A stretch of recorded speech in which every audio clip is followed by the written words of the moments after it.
Bulk amount వస్తేనే మనం ఉద్యోగం చేద్దాం. ఆ ఉద్యోగం చేయడానికి బల్క్ అమౌంట్ కావాలి, ఇక్కడ దొరకట్లేదు. ఇక ఇక్కడ దొరకనప్పుడు హైదరాబాద్కి అయితే 25,000 చేద్దాం పో. ఇది ఎక్కడ విచిత్రం? అదే కదా. ఇవి సైకలాజికల్ గా మనం మార్చాలా. చంద్రబాబు గారు, లోకేష్ గారు, చంద్రబాబు గారు, పవన్ కళ్యాణ్ గారు ఇది పదే పదే మాట్లాడాల. తిట్టినట్టు కాదు, మీ పిల్లల్ని మోటివేట్ చేయండి అమ్మా, ఖాళీ కూర్చోవద్దని చెప్పండి, బోలెడు పనులు ఉన్నాయి అక్కడ, ఇది కావాలి. చాలా వరకు కార్పొరేట్ కంపెనీలు ఆక్యుపై చేసేసినాయి ఆంధ్రప్రదేశ్ రాష్ట్రాన్ని. ఒక బ్లింకిట్ రూపంలోను, అమెజాన్ రూపంలోను, ఇంకో రూపంలో. ఓకే, వాళ్ళ కొంత ఉపాధి ఇస్తున్నారు, కాదనట్లేదు. వాళ్ళ వల్ల చాలా మంది బతుకుతున్నారు, ఉపాధి. దానివల్ల కూడా ఈ ఉద్యోగాల కొరత అనేది ఏమన్నా పెరుగుతుందా? వాళ్ళందరినీ నిరుద్యోగులుగానే చూస్తున్నారు వీళ్ళు అట్ట చూస్తుండొచ్చు వాళ్ళందరినీ.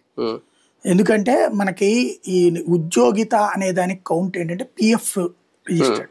ఇప్పుడు జగన్ టైంలో దాదాపు 30 లక్షల మందో ఎంతో పిఎఫ్లు కొత్తగా యాడ్ అయినాయి అకౌంట్స్. ఆ లెక్కను చూస్తున్నారు.